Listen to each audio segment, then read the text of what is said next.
Shabbat Shalom, welcome to this week's 3-2-1. There's 3 comments on the Parsha, 2 minutes, 1 insight. Here we go, Urim and Thumim. The Parsha talks about the clothes of the high priests, and it almost as an aside says, and in the shoulder compartment, the priest will keep the Urim and the Thumim. What are these things? What are they? Is comment number 1. Comment number 2 is, it seems they were some sort of specialized sticks that would allow them to cast lots, and then they would find out what the future is going to be. It was a way for the high priest specifically to ascertain God's will.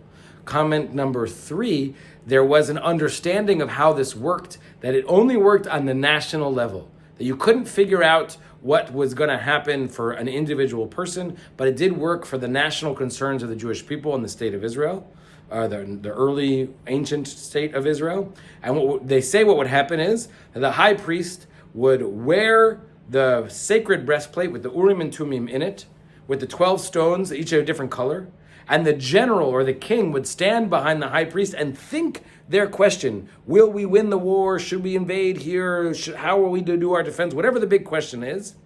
And then the high priest would stand in front of the altar, and the stones would light up in a special sequence which would tell a code which would give the answer. It is like the kind of thing that sounds like great TV, fantastic television, and bizarre theology.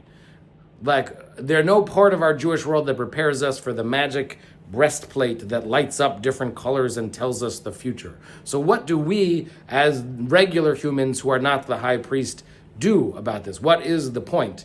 I mean, there's an obvious point that has to do with the ancient world and their understanding of part of the religion's job is to figure out the future from God. And one of Judaism's job is to say the only source of that information can come from God. You can't go to like soothsayers or like other people trying to do stuff. So that's one thing going on. But the greater insight has to do with us and the nature of prayer.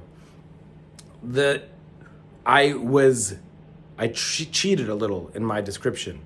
I interchanged the phrase God's will and what's going to happen in the future. And the truth is the two are very mixed in our tradition of which one is which.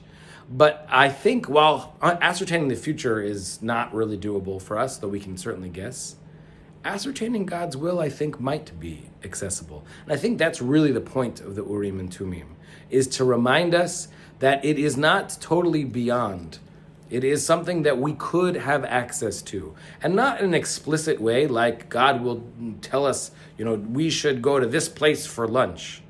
But on the big issues, on our big choices in life, when we look inwards, when we take our moment to stare at the place where we find God, to look into the meaning of who we see as God, and we breathe, and we let our thoughts and our prayers and our concerns and our questions settle, very often the best path forward emerges for ourselves.